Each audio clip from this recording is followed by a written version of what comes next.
Good evening from the UK. I'm Gloria, and this is Inception Live Special Chat Show.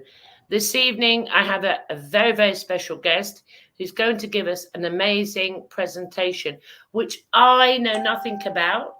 So, as you learn and get inspired, I learn and get inspired. And that's the way I like it. My shows, I love them to be organic, and I know nothing. So, welcome to the show. Is it Micah or Mika? How do I pronounce your name? Micah. Micah. See, I didn't get it right. That's by me. Micah. Welcome to the show, Micah. Now, before we go into your amazing presentation, could you give the audience, if anyone doesn't know about you, and I don't know why you wouldn't, a brief introduction to who you are and your presentation, sweetie? Over to you. So my name is Micah, and I'm an astrotheologist. Basically, is I take astrology and I explain it, how it decodes ancient holy texts such as the Bible, the Quran, even earlier than that, the Enuma Elish, the Epic of Gilgamesh, the Hammurabi, the Egyptian Book of the Dead. I decode all of those with astrotheology, and I'm going to teach you guys astrotheology, teach you how to decode with it today. Wow, see, we're going to learn. So all of you in class, if you're going to watch live or you're going to watch it on the replay, you need to really focus because we're all going to learn about astrotheology. Now, we are now going to sort out the technical stuff here. Are you ready? You do your screen sharing yourself, and I'm going to do mine. So if I go, you can all hear me in the background, guys. I will mute in a minute, and I'm going to go there. Ha! Can you see that on screen? Yeah, we're all good. Okay, I hand this presentation over to you, sweetie. Thank you. Okay, so I start by saying, employ your time in improving yourself by other men's writings, so that you shall come easily by what others have labored hard for. That's a quote from Socrates. And it's a lot about basically what I do. I've been studying the Bible for 30 years. I've been studying it with astrotheology for 10 years. And the Bible is not what it seems, okay? The Bible is made up of 7 sciences, okay, that you use to make it up. It's metaphysical, it's astrological, which I will talk about today. It's anatomical, it's alchemical, it's spiritual, it's esoteric, and it's mythology. They are not literal, historical, reality, and they're not even original. Okay, the stories trail back to ancient times. Okay, so this is astrotheology in the Bible. And if you look at the zodiac wheel, Capricorn is at the bottom and Cancer is at the top. That's how the wheel should look. Okay, so whenever you see a zodiac wheel that's kind of off shape from this, it's incorrect. The zodiac goes back to something called the Lascaux Caves. Okay, or at least astrotheology does, astrology does, 40,000 years ago. Okay. World's oldest cave paintings show humans understood complex astronomy 40,000 years ago. Now, the Lascaux Caves are these caves in Lascaux, France. That's why they call it the Lascaux Caves, where some teenagers went to the back of them. And when they went into the back of them, they saw things on the back wall like this. Okay? And on the top, you see the bull. On the right, you see the many faces of the lion. And on the bottom, you see the horse. Okay? Now, in astrology, the lion is Leo. The horse is Sagittarius. It's just missing the guy with the bow and the arrow. And the bull is Taurus. What they did was they carbon dated the wall, and it came out to about 40,000 years, plus or minus 5,000 years. Hence, the 40,000 years that they've understood it, as per this article. What they did was they realized very quickly the significance of the astrological signs, and they brought in an astrologer with a computer, because we have the capabilities to do this now with modern technology. They took a computer, and what they did was they rewound the sky back 40,000 years to when it was carbon dated. And they printed out what they saw. And when they superimposed the constellations onto the wall, they all lined up perfectly. So we've had ancient astrological knowledge for 40,000 years. Okay. Now, right away, there's questions in the Bible you can ask that don't make a lot of sense. How Jesus was able to heal the blind, how he walked on water, how he turned water into wine, why he had 12 disciples, why he was betrayed with a kiss by Judas, why he was dead for 3 days, why is his birthday on December 25th. All this we're going to answer with astrology, Okay? Genesis 1:14 says, "Let lights appear in the sky to separate the day from the night. Let them be signs to mark the seasons, days, and the years." And lights appear in the sky, that's the sun. Okay? So the basic part of astrotheology states that Jesus is the sun, S-U-N, he's a solar deity. He's the Son of God, not the S-O-N of God. Okay? So basically what I'm going to do is I'm going to go through the 12 signs with you. And with the 12 signs, I'm going to tell you keywords that explain the signs. And then we're going to use those keywords in order to decode a bunch of biblical texts. Okay? So the first sign is Aquarius that I talk about. The first sign in the zodiac is actually Aries, but I start with Aquarius. The first sign is Aquarius, which is represented by the man with the water pitcher. So whenever you see words like Son of Man, and the reason Son of Man and man fit Aquarius is because it's the sign of the man. In astrology, Aquarius is the man, whereas Virgo is the woman. So whenever you hear baptism, because this is how you baptize someone, if you look at the picture on the right, you have a man with a water pitcher pouring it out onto the baby. Water pitcher, fountain, stream, river, pond, lake, creek, watery bodies, they're talking about Aquarius. Okay? Now, Aquarius is an air sign. Okay, which means that it's not actually technically a water sign, but when you decode with astrology, okay, the water in this picture allows you to speak of water. Now, Pisces is actually a mutable water sign. Okay, so all the water examples here, fountain, stream, river, pond, lake, creek, okay, that all applies for Pisces too. So you have to figure out which is which when you decode it. Then Aries is the ram. And in Aries, you have March 21st, which is the spring equinox. It's a 12-hour day, a 12-hour night. It's also the Passover, or the passing over of the sun over the equator and back on its way to its height in the summer solstice. In Christianity, the passing over is changed, and it's called the resurrection of God's son. In Judaism, the Passover is when the angel of death passes over all the Egyptian households, and anyone that doesn't have the lamb or the ram, Aries, the ram, the lamb's blood smeared on their front porch, on their doorstep, not on their doorstep, on their doorpost, the firstborn son dies. So it's three separate meanings to basically say the same thing. Okay, because you have Passover in Aries and you have Easter in Aries, which is the resurrection. So whenever you hear ram, lamb, shepherd, ram's horn, you're talking about Aries. Then Taurus is the bull. When you look at the sky and you see Taurus during the season where it's supposed to be, you know that you need to put the plow on the bull so that you can plant the seed so you can harvest in Virgo and Libra. So whenever you hear bull, ox, calf, or cow being the female bull, you're talking about Taurus. So it's as above, so below. Okay? You look up at the sky, you see the bull, you put the plow on the bull on Earth. So Gemini is the twins. It's the story of Castor and Pollux Troy, whose sister was Helen of Troy. It's the story of Achilles. So whenever you hear twins or brothers, you're talking about Gemini. Cancer is the crab, and it's a sideways moving creature. So the sun, starting on December 25th, will rise a degree on its axis. Okay? The next day, it'll rise an additional degree. The next day, an additional degree. The days get longer. The nights get shorter. When it hits June 21st, it's its summer solstice. The sun is at its height. It's the longest day of the year. Then for 3 consecutive days after that, it rises to the same degree, hence the metaphor of the crab moving sideways, because the sun moves sideways. Then on June 25th, it lowers a degree, and then the next day, it'll lower another degree, so the nights start getting longer at this point. Okay? The crab in the ancient Egyptian times was known as the scarab. So whenever you hear crab or beetle, they're talking about Cancer. Leo is the king. He's the lion. He's the king of the jungle. The ruling planet of Leo is actually the sun. So whenever you hear lion, lioness, or cub, you're talking about Leo. Virgo is the woman holding the wheat stalk. That's Virgo, the woman. So remember when we said that you plant in Taurus? Well, the virgins would cultivate the wheat in Virgo in order to make the bread for the year. So whenever you hear virgin, wheat, grain, seed, barley, corn, grainy things that you harvest, that always takes place in Virgo. Okay? Then Libra is the justice. It's the scales, it's the balance, it's the just one. The reason it's the justice is because it judges God's sun as it passes over the fall equinox and begins its descent into winter, into cold, into death. The Jews always celebrate the new year around the fall equinox. Libra is also a wine season, which is when you plant for the grapes in Taurus, you could press the wine here. Libra is also olive season. That's when you press the olives to make the oil.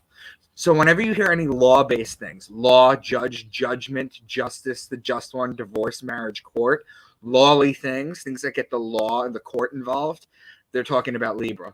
Libra is also wine and olive season. So wine, vineyard, wine press, olive or oil or olive oil. They're talking about Libra. Then Scorpio is the scorpion, and he is the betrayer. When a scorpion bites you, it leaves an imprint in your skin that looks like a pair of lips. It's why the mafia has the kiss of death. That's where that comes from. Because the scorpion would bite you, you'd smack it away, and it would be there'd be a kiss on your hand. Okay, it looks like it kissed you, but it's full of poison. That's the betrayal. That's why Judas betrays Jesus with a kiss. It's a metaphor. Jesus being the Son, and Judas being one of the 12 disciples or the 12 zodiac signs. He represents Scorpio the Betrayer. So the Sun is judged in Libra and betrayed in Scorpio. Finally, in Sagittarius, this is where the bow and the arrow shoot the Sun and inflict further punishment on the Sun. This is where the Sun dies. Why? Because on December 21st, it's at its lowest point. When I was talking about Cancer, June 21st, it's at its highest point, then it walks sideways for 3 days. It does the same thing here. On December 21st, the Sun doesn't rise above the horizon. It's the shortest day of the year. It's the longest night of the year. The ancients would point to it and say the Sun was dead. Then it walks sideways at that height for 3 days. So they would say God's Son was dead for 3 days. Then on December 25th, or the birth of God's Son, the light of the world, the only begotten Son, it rises another degree and starts to make its way up to the top. That's why in Sagittarius, that's why in December 25th, all the ancient gods were born. So whenever you hear horse, bow, arrow, spear, or horseman, you're talking about Sagittarius. Finally, we come to the goat because he likes to climb the mountain. So if you look at the zodiac wheel on the right, Capricorn's at the bottom. If you place a sun or a little marble or something along the wheel and you roll it up the hill, so to speak, going to the left, it climbs a degree a day. It hits Cancer at the top, but it starts to climb in Capricorn, just like the mountain. The goats do. The goats climb the mountain better than any other animal, just like the sun starts climbing the mountain. Capricorn is also birth. Okay, so remember the day of death. I'm going to drill this into your head. The day of death is December 21st. That's Sagittarius. The day of birth is December 25th. That's Capricorn. Okay, so those are the 12 signs. Now, each zodiac sign is called a house or a mansion or an eon or an age, but they're all called houses. So in Virgo, it would be the house of Virgo. In Capricorn, it's the house of Capricorn. Okay, I just want to mention that. Now, there's names given to Jesus. Let's start right in. There's names given to Jesus, okay, in church that are astrotheological, that are astrology, that people don't even know. Now, remember, Jesus being the Sun, okay, S-U-N. So when he's in Capricorn, the goat, he's called the scapegoat of Israel. When the Sun is in Aquarius, the man, he's known as the Son of Man. When the Sun is in Pisces, the two fish, he's known as the fisherman of men. It's also why he feeds the masses with 2 fish. When the Sun is in the Ram or Aries, he's known as the Lamb of God or the Good Shepherd. When the Sun is in Leo, he's the Lion of Judah. The lady holding the stalk of wheat, Virgo, he's born of a virgin and he's called the bread of life. Libra is the scales of justice. He's known as the just one. He's betrayed in Scorpio. He dies in Sagittarius on December 21st. It's also why he's worshipped on the Sunday. Now, people who are religious are going to tell me, well, Jesus, the Last Supper was in Passover. It was a Passover that was in Aries, so Jesus actually dies in Aries. That's the story. This is the science. This is the astrotheology behind the science that makes up the metaphorical stories, the metaphorical astrological stories of the Bible. Okay, now I'm going to draw your attention to a couple of things. The sun behind his head, his 2 fingers up like this. The heart outside the body, and the heart's always outside the body, any picture you look at of Jesus online. The crown of thorns around the heart, and the white and the red robe. Okay, so let's start with the white and the red robe. That's known as, in alchemy, that's the alchemical marriage. Okay, it's the man and the woman. It's the alchemical marriage. That's why he's always wearing white and red. Okay, the sun is always behind his head because he represents the sun. Look at any ancient picture of Jesus. There's always a halo or a sun behind his head. Sometimes there's a Knights Templar cross or just a regular cross in it. But for the most part, even him as an infant, when he's in the manger, the sun is behind his head because they're telling you that. The 2 fingers up like this are an ancient Kemetic peace sign. This is an ancient Egyptian peace sign. Okay, this is the original peace sign. This is the British victory sign. This is the V for victory. This is the war sign. This is Churchill, John Lennon. This is actually a war sign. When you go like this to someone, this is a war sign. This is the peace sign. So whenever you see Jesus or Baphomet or statues of Lucifer or anybody doing this, like this, it goes back to an ancient peace sign. Now, the white face, the white Jesus picture is actually a guy named Caesar Borgia, who was the bastard son of Pope Alexander VI. Jesus' face is molded after Caesar Borgia. Okay? Pope Alexander VI, the Rodrigo Borgia, who becomes Pope Alexander VI, was basically coronated in the 1500s. Okay? He bought his way to the papacy. The Borgia family is still one of the Illuminati families to this day. About 80 years before Pope Alexander became Pope, the printing press came out. So he was the first one to say, you know what, my son, and yes, popes used to have kids, they just wouldn't get married. That's why all the kids were bastards. Before then, there was no picture of him, and it was decided his would be the face of it. I'm going to show you that. Now, the crown of thorns wrapped around the heart on the outside, and the heart is always on the outside, represents the rays of the sun. Okay, Jesus dies he's crucified with the crown of thorns on his head. Crown of thorns on the heart there too. Those represent the rays of the sun. Okay, they're a metaphor. The heart outside the body represents the toroidal field or the torus field. If anybody's ever seen what they look like, it looks like this. It's an electromagnetic field of the heart, where you being at the center, it kind of looks like an apple. It goes around you like this, 6 feet around you. Okay, that's why during the pandemic, all the elites tried to keep you 6 feet apart, so you couldn't communicate with one another electromagnetically. Okay, when you are communicating with someone, it looks like this. They intertwine. So when someone comes up behind you, okay, they broke your toroidal field of 6 feet. That's how you know someone's behind you. You're not a psychic. You know, you just get feeling that someone's there. They broke your toroidal field. Okay, some people call it an aura. There's different words for it. Okay, now this on the left is a picture of Jesus, the white Jesus. And on the right is Caesar Borgia. That's one of the early paintings of Caesar Borgia. It doesn't do a tremendous job of showing you how it is, but his face is the basis that Jesus becomes. Okay, the long hair, the goatee, the beard. That's where that comes from. Now we're going to start decoding things. I've given you the codes, right, so far. I've given you the key words. Okay, so the first phrase we're going to decode is pride comes before the fall.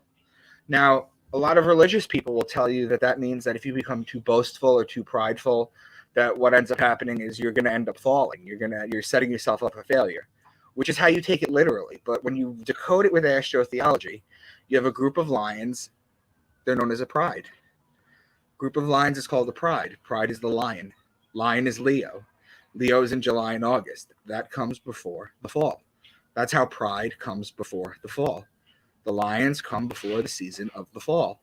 Okay? So they're encoded metaphors this way. Now, the next one is Micah 5:2, which is my namesake. That's where I get my name from, the book of Micah. But you, Bethlehem Ephratah, he predicts the Savior is going to come from Bethlehem. Though you are small among the clans of Judah, out of you will come from me one who will be ruler over Israel, whose origins are from ancient times. However, Bethlehem is a combination of two words in Hebrew. It's Bet, which means house, and Lechem, which means bread, so the house of bread. Well, I just got finished telling you guys that the house of Virgo, the lady with the wheat stalk, is the house of bread.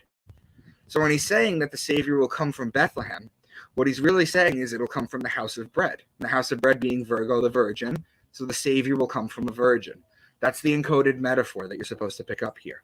Not that there's a town called Bethlehem, but that it's the house of bread, which is Virgo. Now I'm going to go into a longer passage, okay, and we're going to decode it with the words that I've given you. Okay, this is Deuteronomy 32.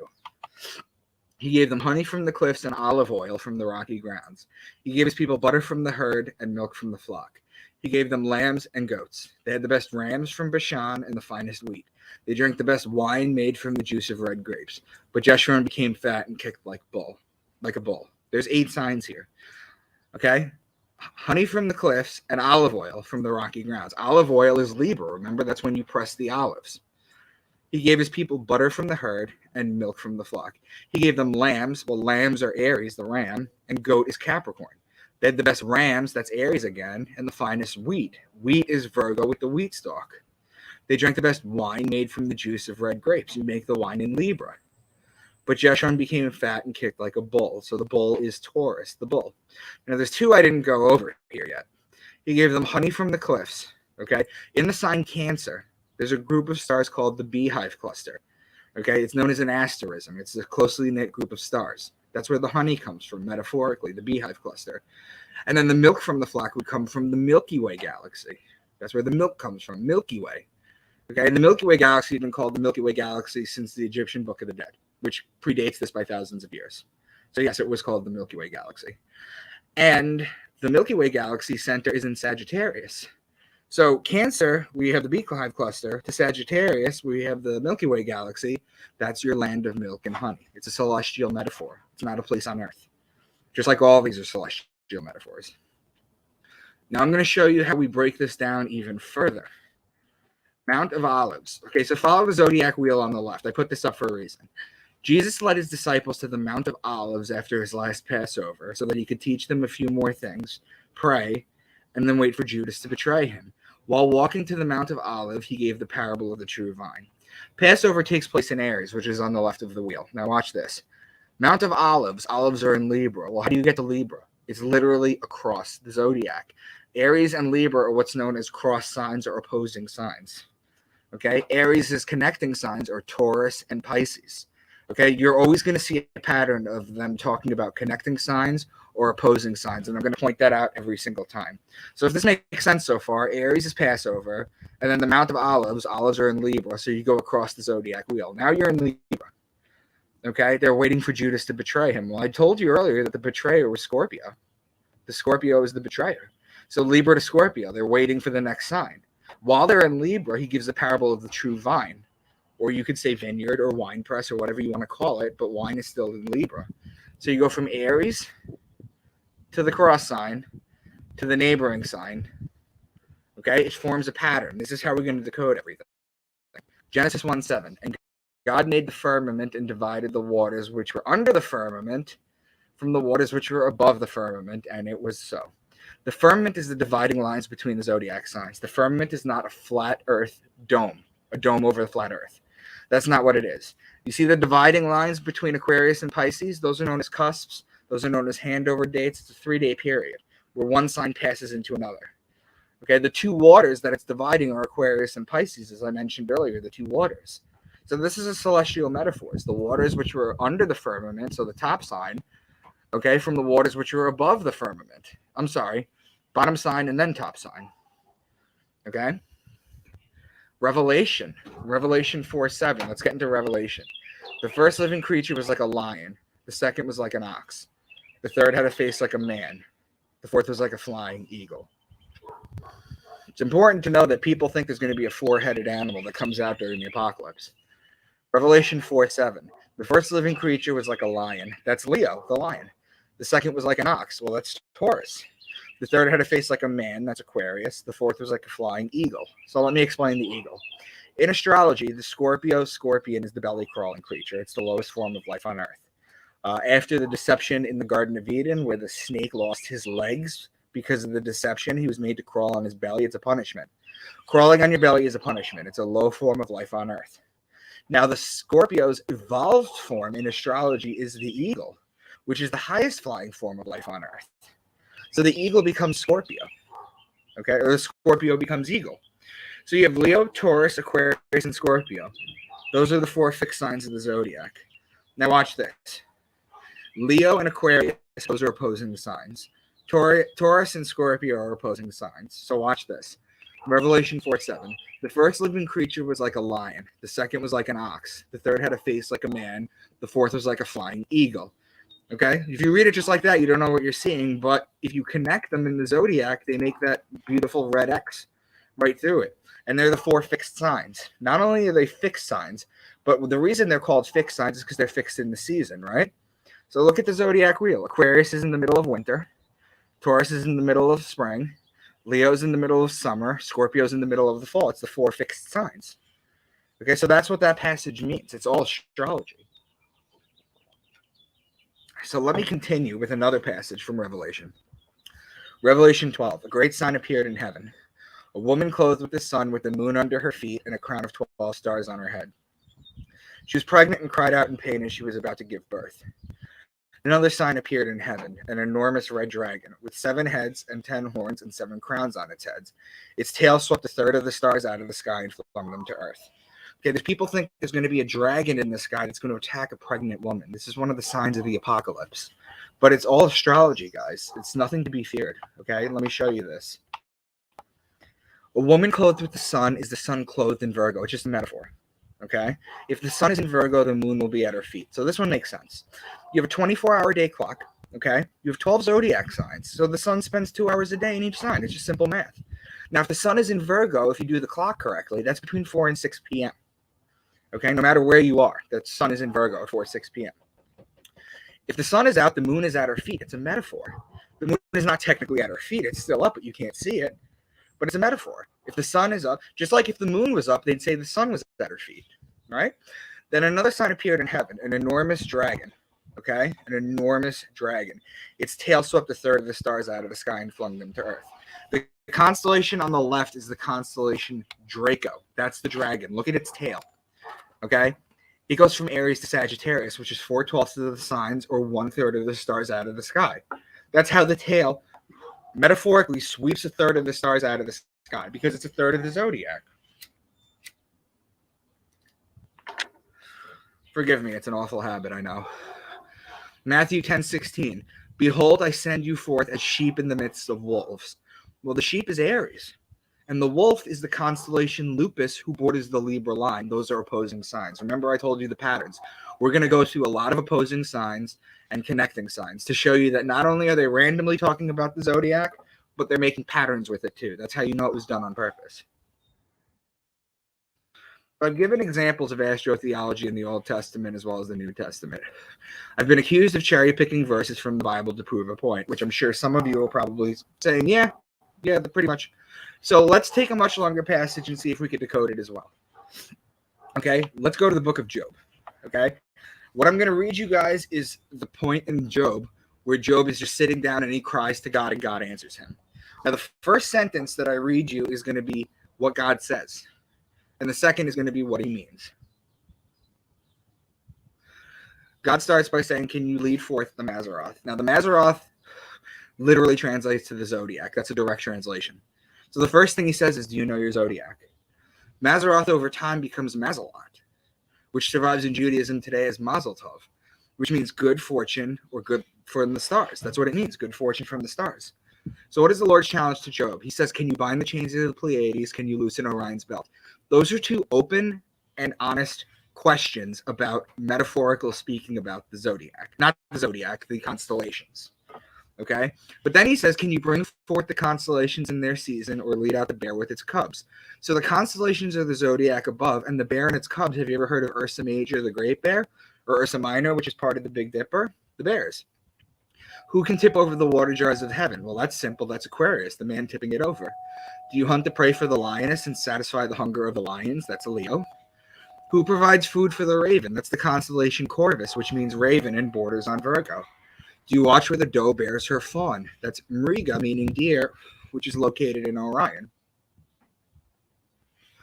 Who let the wild donkeys go free? That's Acellus Borealis, which means donkey and is located in Cancer. Will the wild ox consent to serve you? That's Taurus. The wings of the ostrich flap joyfully. That's Lambda Aquila or Alpha Liman, which means two ostriches in Arabic. Do you give the horse its strength? Well, we know the horse is Sagittarius, but look. It laughs at fear, afraid of nothing. It does not shy away from the sword. The quiver rattles against its side. So there's the quiver with the bow and with the arrows. So that's how you know it's Sagittarius, along with the flashing spear and lance. Does the eagle soar at your command and build its nest on high? There's Aquila, which is the Latin name for eagle, and is a constellation a few degrees above the celestial equator. There's actually two eagles in the zodiac, one being the evolved Scorpio and Aquila. Just like in for the snake, for the serpent, you have the serpent bearer, Ophiuchus, okay, which some people think is the 13th sign. And then you also have Hydra, Hail Hydra, with this as the sea serpent. Finally, he says, can you pull in Leviathan with a fish hook? That's Pisces. So God's entire challenge to Job, he starts by openly asking him about the Mazzaroth and constellations, and then he encodes the rest. Okay, this was done on purpose. Let's do Psalms. Let's see, I'm just picking from all these different books. I've done like 6 or 7 or 10 different books so far. He sends forth springs in their valley. The wild donkeys quench their thirst. He causes the grass to grow for the cattle, and wine which makes man's heart glad. so that he may make his face glisten with oil. The high mountains are for the wild goats. He made the moon for the seasons. The sun knows the place of its setting. The young lions roar after their prey. The springs are Aquarius, the water. Wild donkeys are Salus Borealis, which are in Cancer. I went over that in Job. The cattle is Taurus, the bull. The wine is Libra. The oil is Libra. The wild goats are Capricorn. The moon for the seasons, and the sun knows the place of its setting, is openly talking about the sun and the moon. And the lions roar after their prey. That's Leo. Let's do another one from Psalms. Psalm 147. He gives to the beast its food, and to the young ravens which cry. He does not delight in the strength of the horse. He does not take pleasure in the legs of the man. He makes peace in your borders. He satisfies you with the finest of the wheat. He gives snow like wool. Well, ravens are the constellation Corvus. The horse is Sagittarius. The man is Aquarius. The wheat is Virgo. And the wool from the sheep. Wool is from sheep or Aries. So the question's at the beginning, how Jesus was able to heal the blind. Remember, he's the sun. He's a solar deity. Okay, how was the sun able to heal the blind? Well, if he's the S-O-N, okay, the living flesh, okay, the man comes up to him, Jesus licks his fingers and touches his eyes, suddenly he can see. But the sun does the same thing too. Okay, right now the sun is out, so we have sight. But when the sun goes down tonight, we go blind. It's just a metaphor. How he walked on water, we've gone over that too before, I believe, in previous talks that I've done. How he walked on water, it's simple. Have you ever seen the sunset on a lake before? It literally follows you as you walk. Okay, how he turned water into wine. So this is a process. Okay, this is not a parlor trick. This is a process. The reason God is considered a man, or has always been considered male, and earth has always been considered female, has to do with one thing: his sacred rain. Okay, the sacred fluid. In Hebrew, the word is shemen. We get the word semen from it. It's the sacred fluid. What happens is God's son, God literally comes onto Mother Earth, literally, with the water, and from her belly, vegetation, life, trees, plants, fruit grow. Right? So April showers bring May flowers. That's during Taurus, right? Remember what happens with Taurus. You look at the sky, you see the bull, you plant. You put the plant on you put the plow on the bull and you plant. So you plant the grapes in Taurus, and then it rains and it rains and it rains and it rains, and then finally in Libra, you pick the grapes and you turn them into wine. That's how you turn water into wine. It's a process. Why he had 12 disciples? Each one of the disciples is a zodiac sign. I've given you Judas already. Judas being Scorpio. I'll give you another example. So Simon is given the name Peter. You know, Jonathan becomes John. Thomas becomes Tommy or Tom. You know, there's names that make sense when you break them down and you give them nicknames. But Simon becoming Peter doesn't make sense unless you know astrology. Okay? So Simon, if you remember what his job was, he was a fisherman. Well, which sign is the fish? That's Pisces. You know what the ruling planet of Pisces is?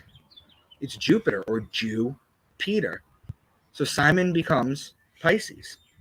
Okay? So each one of the zodiac signs represents one of the 12 disciples. Why he was betrayed with a kiss by Judas? We went over that. Why he was dead for 3 days? We went over that. Why is his birthday on December 25th? We went over that too. But it doesn't stop there. It's not just random passages, right? That it can be decoded this way. We're going to go through the entire book of Matthew. So up until now, I've been giving you passages. But I'm going to do the entire book of Matthew. And I'm going to show you how this works. Now, I've made the zodiac wheel on the left so you can follow. Okay? And the red rings that I put there, that's where we are, so you could remember the keywords and the metaphors that go with each one of them. Okay? Repent of your sins and turn to God, for the kingdom of heaven is near. Each gospel begins at one of the 4 major points of the zodiac and ends at one of them as well. The 2 solstices and the 2 equinoxes, when connected, form a cross. This is known as the cross of God's Son. The kingdom of heaven is Leo, whose ruling planet is the sun. This is the only sign that the sun rules over. So that starts in Leo, okay? And it's because it starts at one of the solstices or equinox. The closest to Leo is Cancer. That's June 21st. That's the height. This is the firmament between Cancer and Leo. I went over the firmament before. Okay? Now, Matthew 3:4. John's clothes were woven from coarse camel hair, and he wore a leather belt around his waist. For food, he ate locusts and wild honey. Okay, so if we take the most famous drawing of a man, Leonardo da Vinci's Vitruvian Man, and superimpose it onto the zodiac, we can make sense of this. We can figure out why he's wearing camel hair and why he's eating locusts, because that doesn't really make sense. Here, you can see the head is in Cancer, where the mouth is, and the beehive cluster is in Cancer. So that's why he's metaphorically eating the honey. Then what is clean and unclean to eat? That's Leviticus 11. All flying insects that walk on all fours are to be regarded as unclean by you. There are, however, some flying insects that walk on all fours that you may eat. Those that have jointed legs for hopping on the ground. Of these, you may eat any kind of locust. So there it is. Katydid, cricket, or grasshopper. Okay, so when the elites are trying to get you to eat bugs now, you know where it comes from. A little lower on his body is a clothes made out of camel hair. We were in Cancer, that's the head. We're in Gemini, that's like the upper body. There's a constellation called Camelopardalis, which is in Gemini. So that's why he's wearing the camel hair. It's another celestial metaphor. So right now you have the head and the upper body so far. So look, we went from Leo to Cancer to Gemini. So we're literally going through their connecting signs. We're making a pattern here. Next, we're going to go to Taurus, which is right after Gemini, which is the midsection. Moving a little lower on the body, you'll get his midsection, which is where you'd wear the belt. Taurus represents the bull, and the female is the cow, which is where you get the leather. So that's where you get the leather. But what about the belt? Orion's belt sits between Taurus and Gemini. So next would be the baptism. Now, how are we going to go from the beginning of Leo, where we are, to a water sign to signify the baptism? You would go across the zodiac. Cross signs, as they are known, are the signs opposite location. For example, Aries and Libra are cross signs. This is very important. The sign's two most important signs are its neighboring sign and its cross sign. Here we see how it makes a leap from one firmament to the other.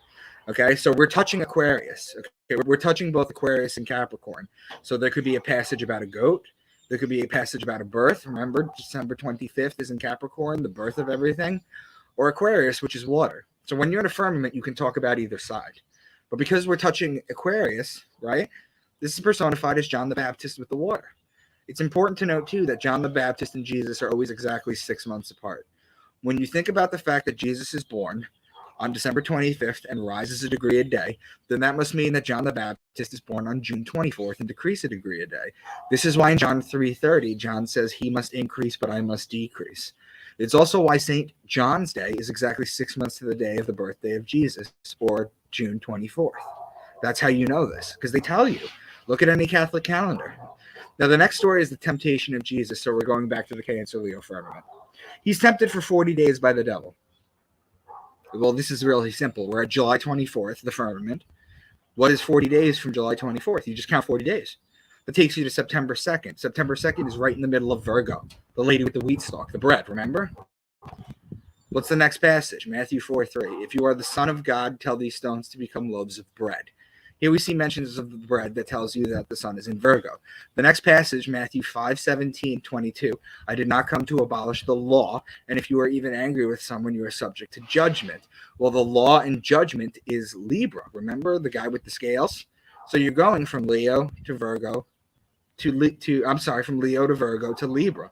It's making a pattern, okay? These are connecting signs. Matthew 7:15-16. Beware of false prophets who come disguised as harmless sheep. So the sheep are Aries. And can you pick grapes from the thorn bushes? Well, the grapes are Libra. Those are opposing signs. Now, moving along, Matthew 13, later that day, Jesus left the house and sat beside the lake. The story now moves from Libra to the barrier between Aquarius and Pisces. So you just go down along the zodiac wheel to there. You just follow it in order. And it's sitting at the barrier between Aquarius and Pisces. As it's right between Aquarius and Pisces, its cross sign is Leo Virgo firmament. As it's across from Virgo, because remember, when you're at the firmament, you could talk about either side. In this case, you could talk about the lion or the cub, or you could talk about a woman, a girl. You can talk about barley. You could talk about corn. You could talk about wheat. So what are Jesus' next passages? The wheat and the weeds, the mustard seed, and the yeast. Moving right along, next is the fishing net parable. So now we go back from Leo Virgo, right, to Aquarius Pisces, because now that we're touching Pisces, we could talk about the fish, which is the fishing net parable. Gemini is the sign of two men, technically twins. However, there's just a short mention of brothers in the next passage. He's just the carpenter's son, and we know Mary, his mother, and his brother James, Joseph, Simon, and Judas. Okay, this ends at the firmament of Gemini Cancer. How do we know this? They're in Gemini. It ends at the firmament. What's the cross sign of the Gemini Cancer firmament? Is the firmament of Sagittarius Capricorn. Okay, the firmament of Sagittarius Capricorn is December 21st. That's the day of death. Okay, so how do we know that's it? What's the very next story? You get the death of John the Baptist. As I've mentioned previously, death comes at the end of Sagittarius. Okay, so let's take a sentence which sounds like it could be in the Bible but isn't, just so that I could show you guys how these metaphors work. If I say to you, the rulers were divided between war and love, it split the land in half, you could read that as a literal translation. Or the ruling planet of Aries is Mars, who's the god of war. The ruling planet of Libra is Venus, who's the goddess of love. There's your war and love. And if you see the line that I did, it literally splits the zodiac or the land in half. Okay? That's how these metaphors work. They're deeply encoded, and they work with the key words that I've shown you. Okay? Let's keep going. Matthew 14, 17, and 32, but we only have 5 loaves of bread and 2 fish. The bread comes from Virgo, and the fish are Pisces. Those are opposing signs. Pisces is the 2 fish, which is why Jesus feeds the masses with the 2 fish. And as far as the 5 loaves of bread, why the number 5? Well, the year starts in Aries. If you count 5 signs from Aries, 5 for the loaves of bread, 5 signs from Aries, you get Virgo. Okay, so it's just telling you metaphorically about your zodiac. That's what this is meant to do. This is the cross of God's sun. We were just in Virgo, and now next is Libra, which is law, wine, and olives, remember? What stories do we get now? We get the story of the temple tax, the unforgiving debtor, divorce and marriage, and the parable of the vineyard worker. Okay?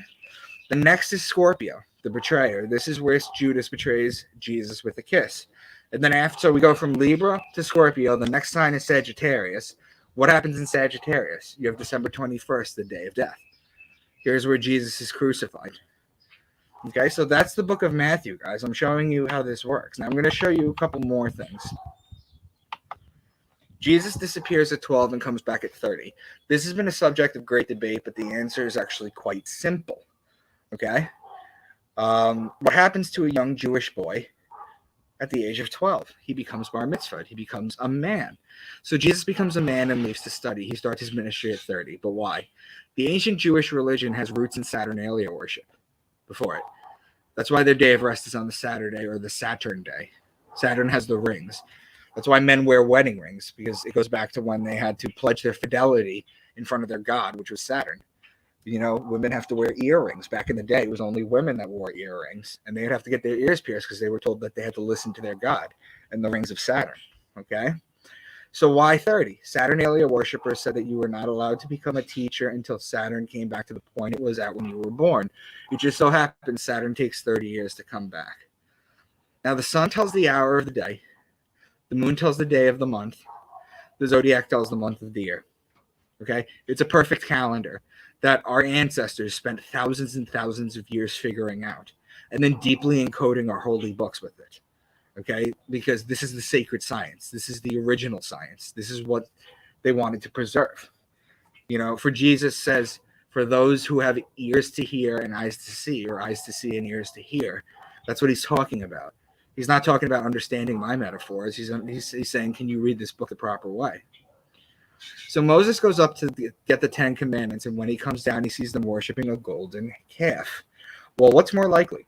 The Jews got run out of Egypt. They couldn't even let the bread rise, which is why we have matzah to this day.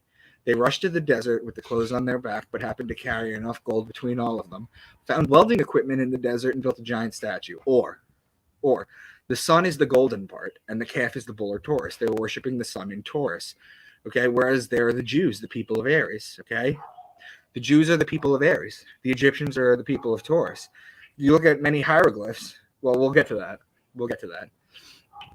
Chapter 125, Egyptian Book of the Dead, the Declaration of Innocence before the gods of the tribunal.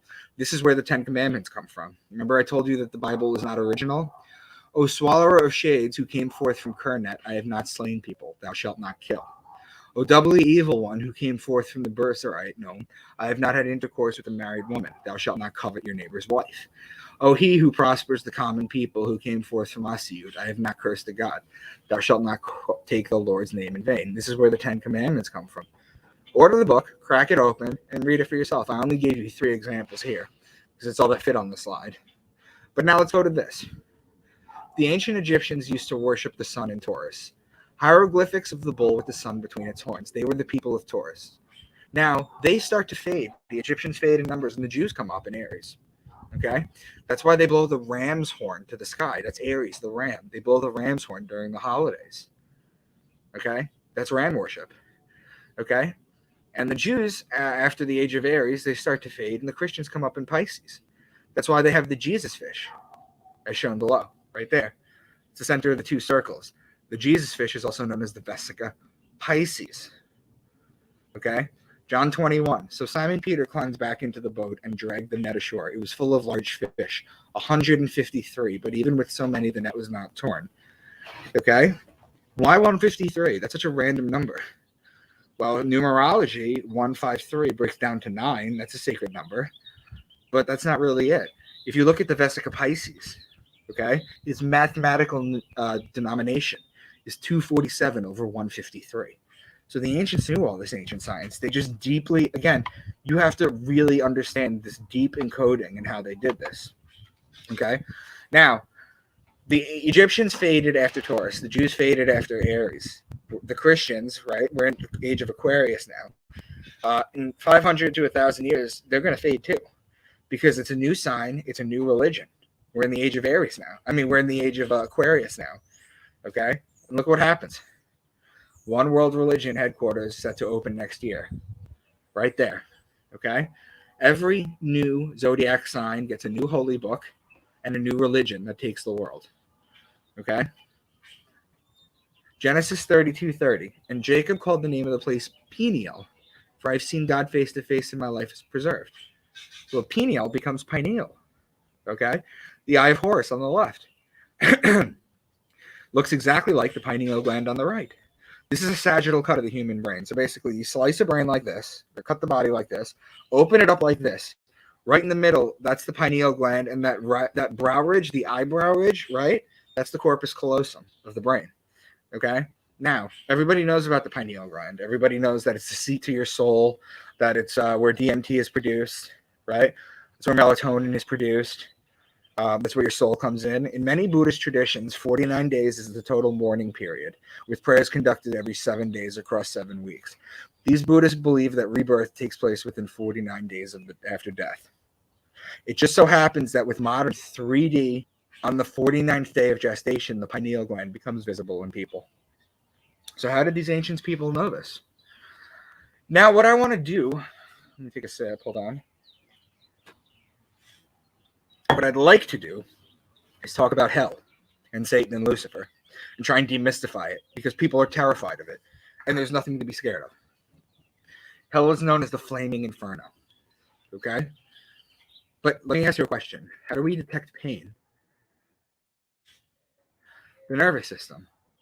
The brain, the spinal cord, nerve endings, neurons, whatever you want to call it. When we die and we shed our physical body and you give up your ghost and you become an ethereal being who no longer has a brain that can process pain. Let me ask you a question. How do you process pain?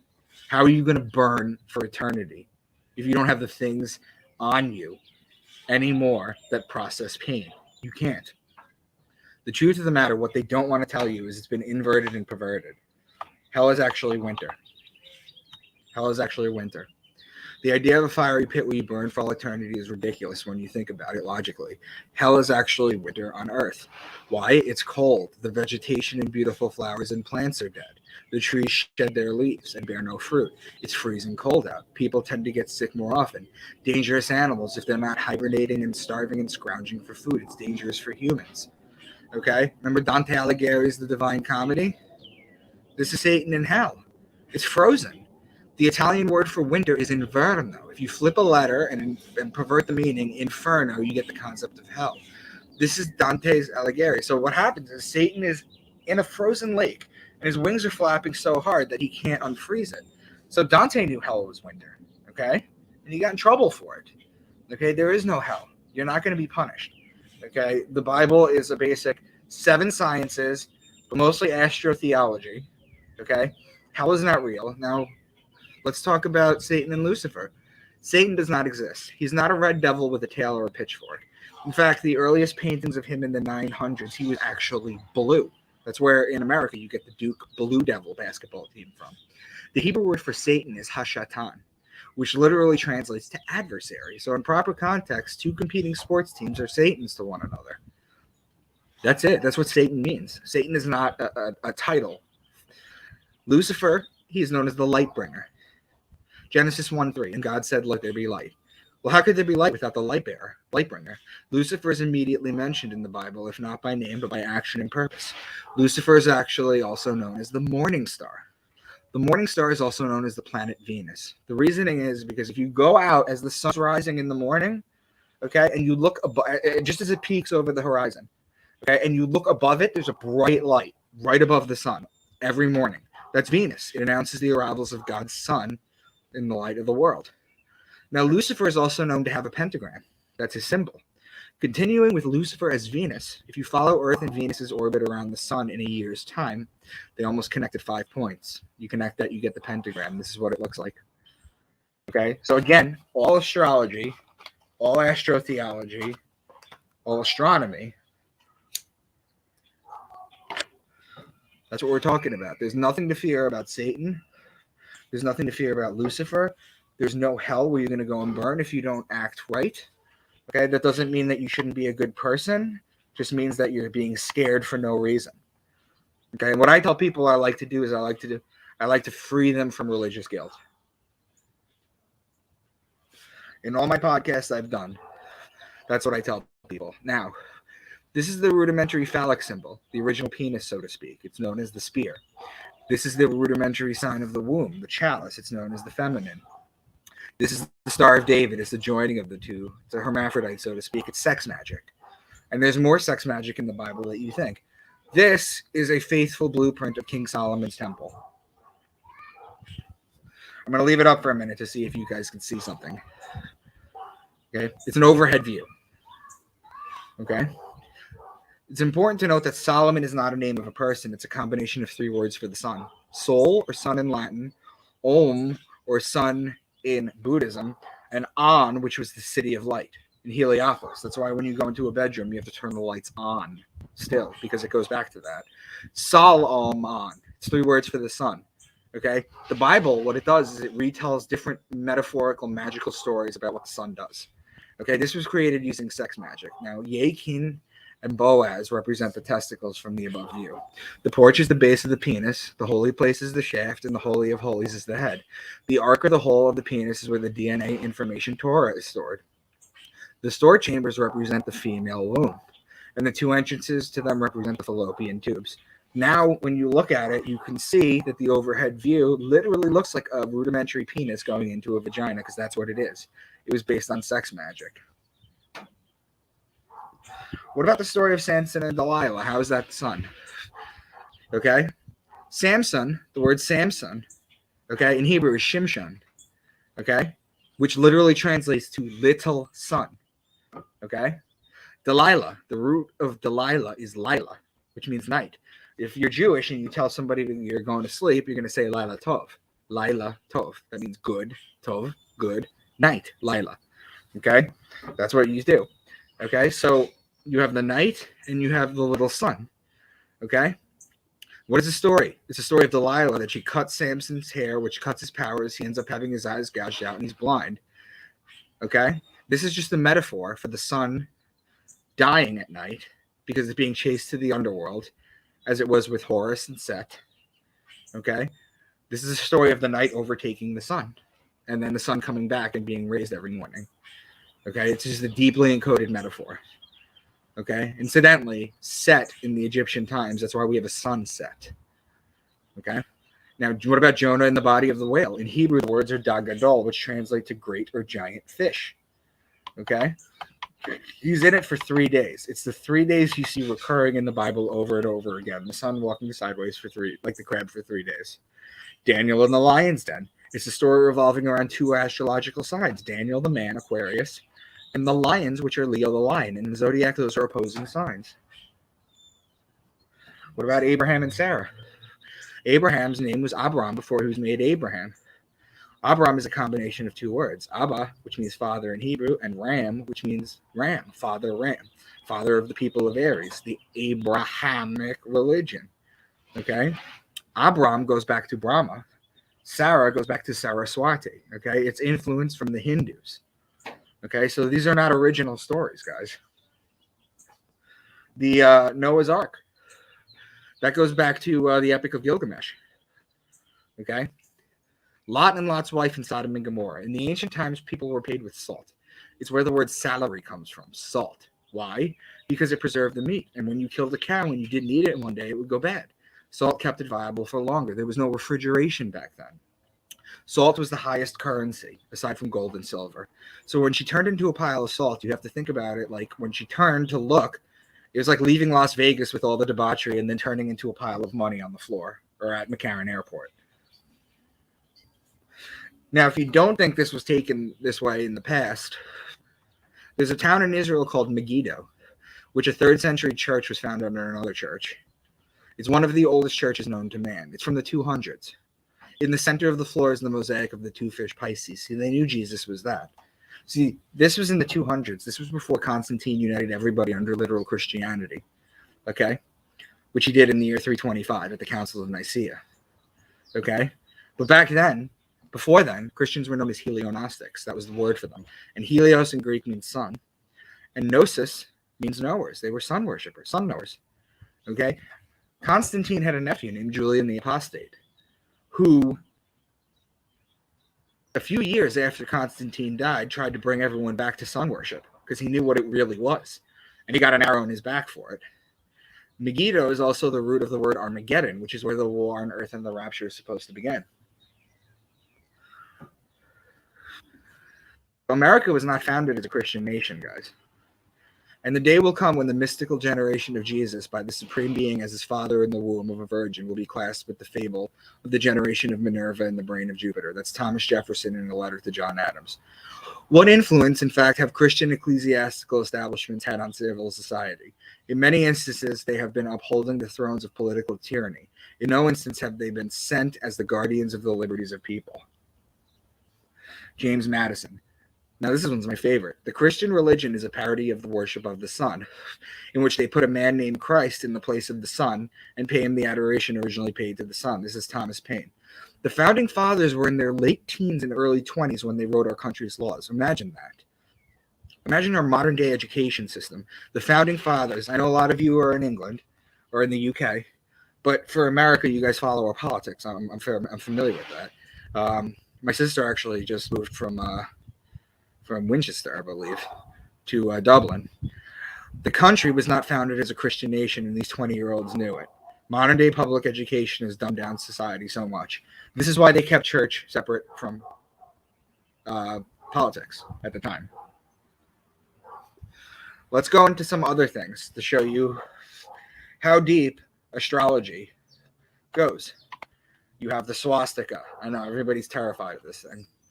The swastika, if you read Wikipedia, for example, talks about its origins of ancient times, from ancient religions and its peaceful meaning. Again, tweak it a little and pervert the meaning. Okay, and by tweak it, I mean mirror image it. That's what the Nazis did. Okay, and you get the modern day peace symbol that will never be reclaimed as peaceful, but it goes further than that. The swastika isn't Buddhist or Hindu, Babylonian or Syrian or Sumerian. It's actually astrology. Everything's astrology, guys. All these symbols are. This is the oldest swastika that we found. It's 17,000 years old, and it's from the Ukraine. What is the swastika? Well, if you take the Big Dipper and you take a picture of it on the solstices and the equinoxes as it rolls around Polaris, the North Star, it makes the swastika. So the ancients saw this and go, oh, this is a good symbol. If you Google when Saturn was discovered, it'll show you 1610 by Galileo. Well, we all know about the ancient Saturnalia festivals. Even if you're not familiar with my work or many other things, you've heard of Saturnalia before. It's this ancient Saturnalia worship. Okay, so the internet just scrubs this information. They don't want you to know how everything was. Okay? Julian the Apostate, 1700 years ago, had a direct quote from his book. And you could still get his books, by the way, on Amazon or wherever you'd like. Okay, they've survived. He says that the sun is the fiery chariot that the planets dance around. So they had the heliocentric model thousands of years before. So let's talk about how astrology is being used against us these days, guys, if you're still with me. Okay? When do you kill Kennedy? November 22nd. That's the handover date from Scorpio to Sagittarius. Scorpio being the betrayer, he was betrayed and dies in Sagittarius because the sun dies on December 21st. Okay? So that's when you kill John Kennedy. Okay? C.S. Lewis and Aldous Huxley, by the way, also died on November 22nd, 1963. Why is January 1st New Year's Day? Neil deGrasse Tyson has gone on record saying that nothing special happens on January 1st to December 31st. He's wrong, and I've tried to call him out on it. Something interesting happens. It's our new year in the world because at midnight on December 31st, if you look up as high as you can in the sky, you'll see the North. It's actually not the North Star, guys. It's actually Sirius, the dog star, so I have to change that. My apologies, but it's not the North Star. It's Sirius. So whenever somebody asks you, why is New Year's on January 1st to December 31st? It's because you go out and you see Sirius, and it's all the way at its height. You follow a line straight down, and it's the Earth. You follow a line straight down, and it's the sun. It's a perfect alignment. Otherwise, we should have a New Year's in Aries when the year begins, when Passover and Easter happens, or September 21st, around when the Jews have their New Year's, or the solstices. Why do they always crash the stock market in Libra, guys? Panic of 1907, October 1907.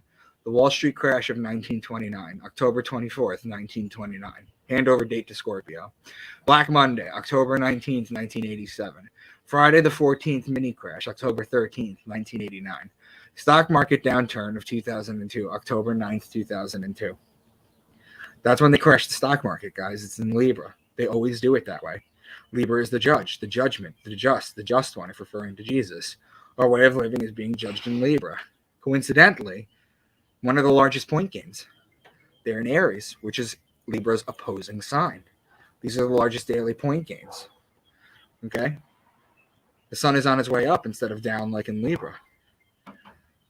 The bull and the bear market. The bull is when the market is aggressive because it's going up. The bull ducks down and sticks its horns up to attack. That's how a bull attacks. It ducks down and it sticks its horns up. So because it's going up, the market's going up. The bear, on the other hand, palms down when it attacks. So it goes down. Okay, that's why the bear market is when you're having a bad time. Now, Roman Catholic Catechism 2116. All forms of divination are to be rejected. Recourse to Satan or demons, conjuring up the dead, or other practices falsely supposed to unveil the future. Consulting horoscopes, astrology, palm reading, interpretations of omens and lots, the phenomena of clairvoyance, and recourse to mediums all conceal a desire for power over time, history, and in the last analysis, other human beings, as well as a wish to conciliate hidden powers. They contradict the honor, respect, and loving fear that we owe to God alone. Okay? Abu Dawood. It is suggested that the Prophet Muhammad stated, whoever seeks knowledge from the stars is seeking one of the branches of witchcraft, that of which is inherently forbidden in Islam. Why is astrology specifically banned from Catholicism and Islam when it's so abundantly clear that it's the historical everything, even how the Bible was? Now I'm going to go into some more of how astrology is played with us. Okay, there's a basketball team in the NBA in the United States called the Phoenix Suns. I know you guys in England don't really like basketball that much, but the Phoenix Suns is the story of Christ the Son, a flaming form of life that dies and rises from his ashes. Jesus was the son who died for 3 days and comes back to life. So the phoenix is the bird that dies and comes back to life. The sun dies and comes back to life. So it's two ways to mention the same thing. What about the women's Phoenix team? The Phoenix Mercury. Mercury is the ruling planet of Virgo, the only woman sign. So how else are things encoded into everyday life and entertainment? Okay. 1990s movie starring Nicolas Cage and John Travolta, Face Off. Well, what are their characters' names? Nicolas Cage's character is Castor Troy. His brother is Pollux Troy in the movie. Well, that's Gemini. I mentioned that at the beginning. That's their names. Okay. What about Travolta? His name is Sean Archer. Archer is Sagittarius, the man with the bow and the arrow. They are opposing signs on the zodiac, again with the patterns. Algol, also known as the Demon Star, has a long history of evil attached to it. In Batman Begins, the evil character's name is literally Ra's al Ghul, who gets his name from Al Ghul or Al Ghul. What about this? You guys remember this video, the Cranberry Zombie? Here, Dolores O'Riordan is painted gold with the sun. And her head dressing represents the rays of the sun, much like Jesus in the crown of thorns. But is that it? Well, what's the next scene? It's the golden sun, dying on the cross with the little bow and arrows, the little Sagittarius. Remember, Sagittarius is when you kill. That's when the death. December 21st in Sagittarius. Okay? In the next scene, they're actually aiming it at her. Go to Katy Perry's Dark Horse video. Here we see the Eye of Horus, Illuminati symbol. 700 sheep and goats were arranged in the shape of a syringe to encourage vaccinations. Well, the sheep are Aries and the goat is Capricorn. Okay? You have a solstice and an equinox in that. Omicron variant. So there's a pretty big UFO guy called Corey Good who retweeted this that I put out. Variant Omicron. The Omicron variant. It's called Omicron Draconis. It's Draco the dragon. So that's Omicron. They talk about in Revelation. Its tail starts in Sagittarius. Omicron variety was first announced in Sagittarius. What happens at the end of Sagittarius? December 21st, the day of death. You have to ask why they always crash the stock markets in Libra. Why was the only dog to die during 9/11 named Sirius? It's all in the stars.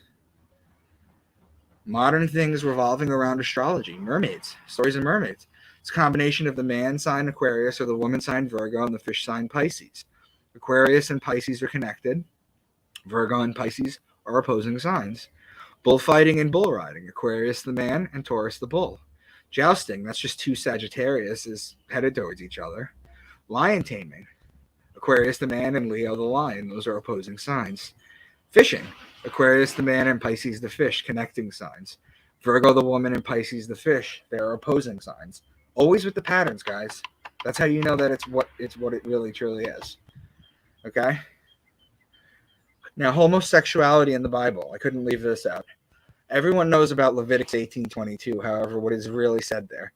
The Greek word for arsenokotai, or the Greek word arsenokotai, shows up in two different versions of the Bible in Greek, but was not translated to mean homosexual until 1946. In the 1800s, the German Bible said, "Man shall not lie with young boys as he does with a woman, for it is an abomination." Leviticus 18:22, same with Leviticus 20:13, young boys.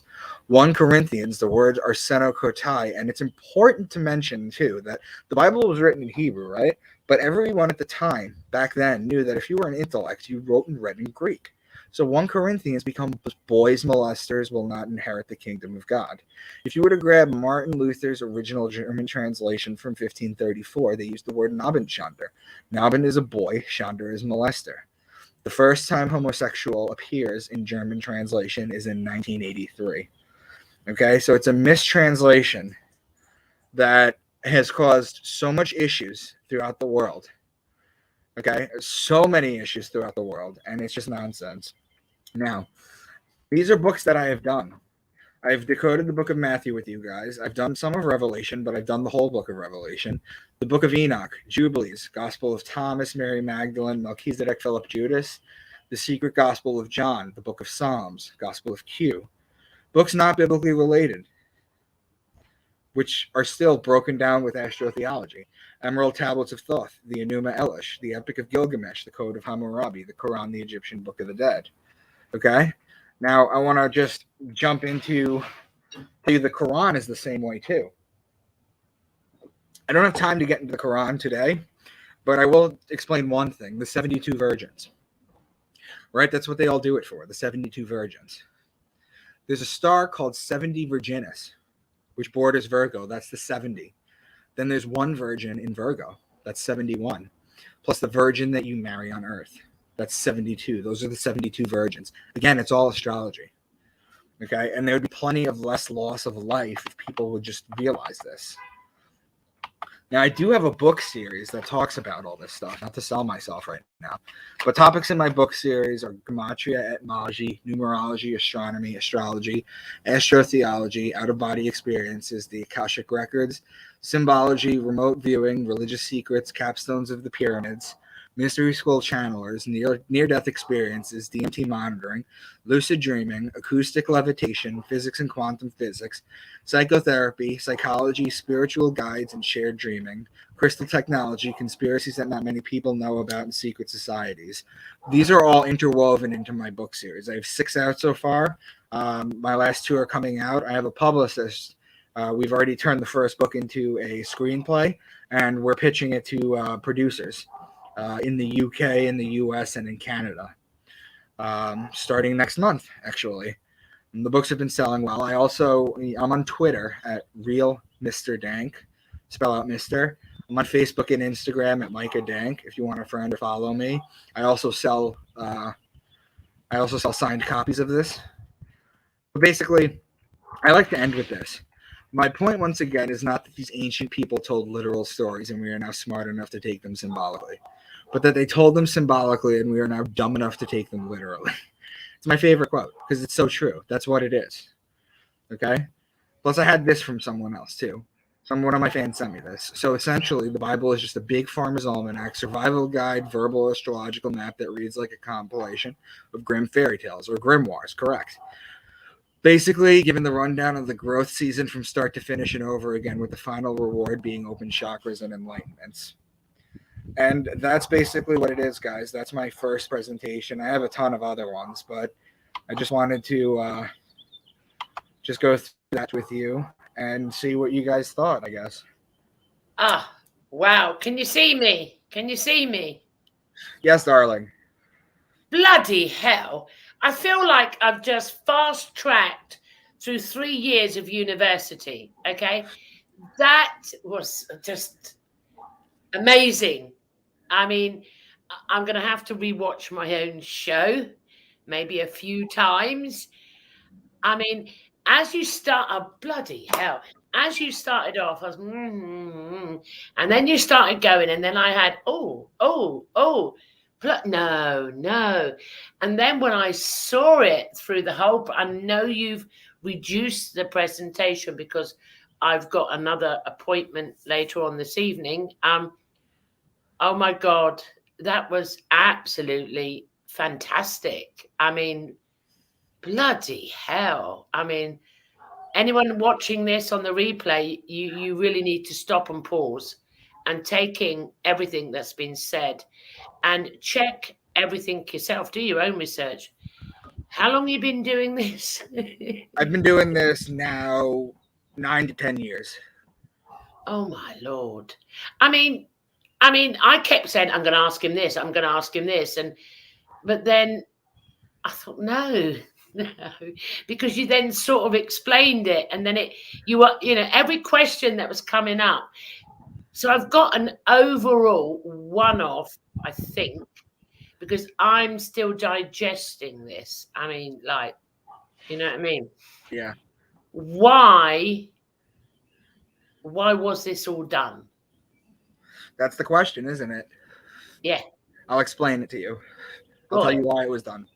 Go on. We have something that we take for granted. Yeah. Every day. It's called the calendar and the weatherman.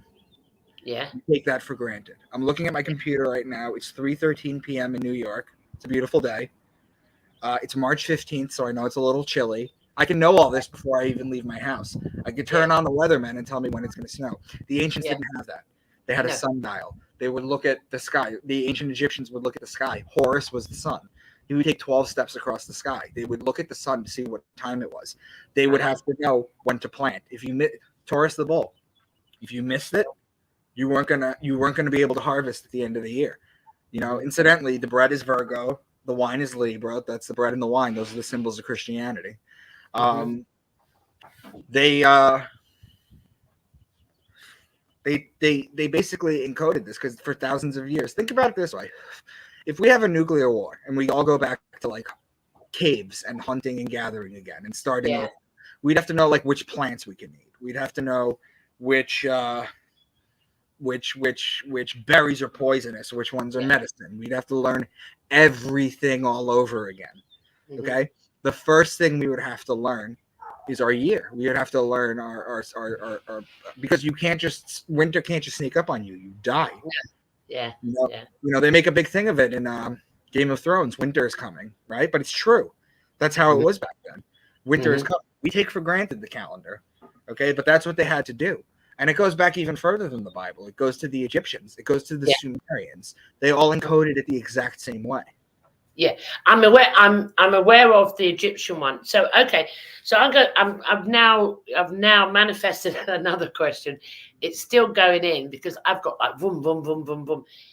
So these negative Nelly people from way back in the day, they were aware of all of this. So have they used it? These ones that are supposed to, the opposites. Have they used this? Like you mentioned, I mean, I found that mind blowing that the stock market always crashed in October. I mean, who goes looking for that? Who goes Googling until it's brought to you? I think, well, that, once is a coincidence, but no, after that, this is set. And all the other things you raised. So did they take this information to manipulate, or why was it done? Originally, it was done. People read this. So what it was done initially was they told stories. You told stories of you told stories of Zeus. I always explain this to people when I'm trying to explain Christianity. I say I feel like I'm in the ancient Greek times, and I'm trying to explain them that Zeus isn't real. What they did was they encoded these into metaphorical stories, and they passed it down to their children. But they explained it to them too, so they could understand it. Okay, it was only after things like the Council of Nicaea where Christianity was made literal. Okay? The literal Jesus was born. Okay. That's basically when it was done. But if you look at the history, the Sumerians go back 6,000 years. The Epic of Gilgamesh is one of the oldest surviving stories that we have, the Enuma Elish from the Babylonians. With this. Yeah. And if you don't know what you're looking for, people use it against you. Well, I'm aware that, basically when I studied comparative religions, especially Christianity, that was in, from way back, from the Sumerians, from everything. It was the same thing, just they gave a different name. It's called the greatest story ever told. It's called the greatest story ever told. Joseph Campbell calls it the hero's journey. That's what it is. It's the son. It's the son being born, going through life, being betrayed, dying, and being born again. It's what it does every year. Yeah, absolutely. Okay, now I'm going to just throw this at you. Who is this God? What do you mean? Well, I'm saying is from the astrology, right? Who is this God that created this? I mean, come on, astrology. I mean, what you've just explained to me, the planets, and it's just perfection, okay? And you've really demonstrated that. So this being, God or energy or whatever it is, I'm asking as a devil's advocate here because it's my job as a, show host. Who created that? Who put this in place? God did. Right. Let me explain. Gloria, do you have children? I do. Okay, good. Let me ask you a question. Are your children? So you were born. You had nothing. You had your reproductive system or whatever. Yeah. You had children. Yeah. Right. You had children. Now, are they not genetically identical to you and your husband or the ex? Yeah. Yeah, or the ex. My apologies. It's all right. That's okay. They are a part of you. Literally, they are literally your DNA. Yeah. But you experience them separate from you. Yeah. That's what God is with us. We all have a spark of the divine. We all have a spark of. I agree. I agree. I just wanted to see your perspective because I actually come from. I wanted, the backdrop of it. I come from non-duality, so that's where I come. Self-realization. So I have no issue with anyone's belief systems or perception, but you just presented that, and I wondered if you had a being at the back of it and your relation to the being that created, this. Well, the way I see it, I mentioned it in one of my slides. I said the sun tells the hour of the day. The moon tells the day of the month. The zodiac tells the month of the year. Now, in our little neck of the woods in the Milky Way galaxy, where we are, in the middle of nowhere, billions of miles from anything, we have a perfect solar calendar. That's a fingerprint of God to me. To me, that's creation. Wow, I get it. No, I get it. I'm getting it. Remember, this is all new to me. So I mean, I loved it. That's why I didn't want to know nothing before I said to you. And I'm just trying to digest, and I have to come out of my own truth to understand where you're coming from, Absolutely. to resonate with it. I mean, I've always been fascinated by astrology. And even, when I studied the classics and, how they were fascinated by astrology.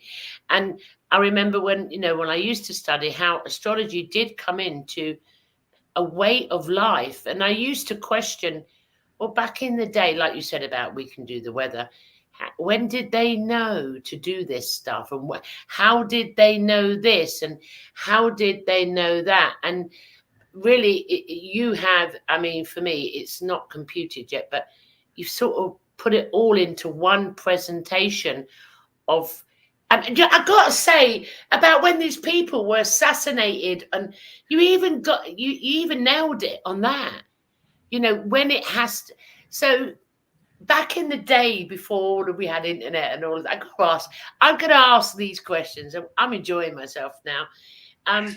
So the warlords and all the wars, did they do this all by astrology, the stars? And yes. Wow. Remember when Christopher Columbus came to America, right? Mm-hmm. Which incidentally, he didn't discover America. And I know I know that. But no, it's beyond that. Like before he went to America, the Pope gave him a blessing to take over the land. Yeah. Like the Pope knew at the time that America existed. Yeah. And then he went there. When he came to America, he ended up on shore, and a lot of his people had died and were sick from the trip. Yeah. He asked the people that were here for blankets, for food, for water, and they said no. So he told them, he said, "You have angered my God. In 2 days, he's going to make the sun disappear." And they laughed at him because he had astrologers at the time back in the day that he knew that at a specific day there was going to be an eclipse. So in 2 days, the sun disappeared. And they freaked out, and they gave him everything, and he slaughtered everybody. Wow. I mean, now I'm getting it. That reminds me of a UK history narrative of John Dee, the astrologer for the Queen Mary. And when she signed a treaty, when she did this, when she went to war, and she followed it. I mean, religion, astrology. It's like JP Morgan says. Do you know JP Morgan, the banker, Morgan Chase? Yes, I've heard. Yeah, you've heard what he said? I haven't heard what he said, but I've heard of him. Oh, he said that millionaires don't need astrology, but billionaires do. Yeah, well, there you go. I mean, right, the last question, because I've got to wrap it up at 7:30 to go to the next. You spoke about, and I jotted it down, Revelations 4:7. So we hear about, and there's people still out to this day going, "Oh, the world's going to end."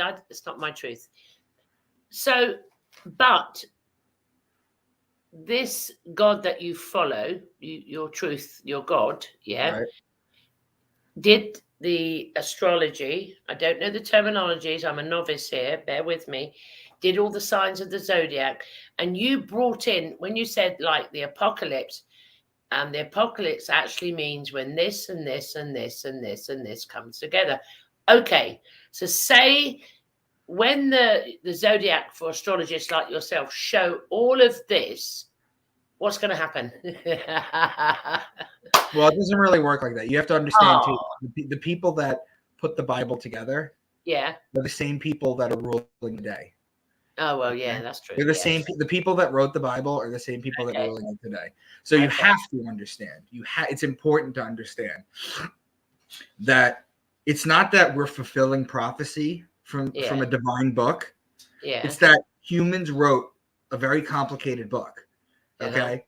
And the ancient rulers who wrote these books, okay, can tailor events that make people run to the Bible and go, oh, that's what that means. Yeah, I'm with you. And that's why we have the doom and gloomers going about today. Yeah. Absolutely. That's why you always have it. Well, they've always been there, but the last 2 years, there's been a lot of them. Yeah. I mean, fear is one of the major things. You know, I loved your the way that you presented about hellfire and death, and I loved that. I mean, I've never actually heard it interpreted that way before. That was new for me. About, you know, it's frozen, you know, Lucifer. I always knew Lucifer, the terminology, the light bearer, and I could never understand why the light bearer would be the bad one. But I never knew about the you know, frozen. When you did the frozen hell, Yeah. I've never heard that before, and that fascinated me. That really did. Well, listen to this. Listen to this. In the Bible, doesn't it say that hell is where you go, where there will be gnashing of the teeth? Yeah. So when do you do that? Do you do that when it's cold or when you're freezing? When you're freezing cold. That's when it is. Yeah. I mean, I don't take life seriously anyway, because I come from non-duality. But, you know, I'm taking in consideration, you know, my community, the collective, the people out there that, you know, coming through. I was blown away with the amount of information that you just, and I know you cut it short. I mean, what the fuck? You know, how does someone contain all this and to research it? So, you know, the utmost kudos to you and respect for the research. And so anyway, sell yourself shamelessly now. Whore yourself out now. You told me you were going to say that. I did. I told you I was going to say that. I learned that from Chris Matthew. Whore yourself out, Gloria. And tell everyone where they can either get hold of you, whatever you do, your books, just go for it. So I'm on Facebook and Instagram at Micah Dank. I'm on Twitter at Real Mr. Dank, spell out Mr. Friend me. I'll reach out to you. Follow me. I'll reach out to you. If you would like to get my books, if you think this is mind blowing, I go deeper into the book series. Like, I went over all the topics that I talk over. Mm-hmm. They're written like Dan Brown thrillers, because unlike people who, you know, when you get like this kind of information, like through Graham Hancock or whatever, they write nonfiction books, right? I didn't want to do that. I wanted to write fiction books, because then I could market that to a larger audience. Yeah. So my books are like Da Vinci Code thrillers, where you're just going to learn so much esoteric knowledge. I sell signed copies. Or if you just want to reach out to me and you want to see videos on other topics, for sure, I could send it to you. I have a whole playlist that I'll send to you. And this was the fastest I've ever done this presentation, to be honest. I kept looking at the slide versus the time, and I was like, oh, I'm doing really well. You were fantastic. I said, you got to cut it down. And it's only because of my time schedule. No, I went through it all. That's my introduction presentation. Bloody hell. I mean, it was mind-boggling. And as I said, I still can't. I will watch it again and pause. And I do suggest to anyone, you pick this up, you just pause, go for a little walk around the house, absorb what he's just said, then come back. I was writing things down. Get a pad and pencil. I don't need to check anything out. Everything he said, it was fine. Resonated. I have no issue with it. I can't thank you enough. I thought it was fantastic. It was something different. I have recently had guests coming on with presentations. I had Mary Rodwell recently, and I've had Ryder Lee recently, and I've got other people that are asking about presentations. I like presentations, especially if I know jack shit about it, because I'm in school and I'm always wanting to learn more about other people's journeys and perceptions.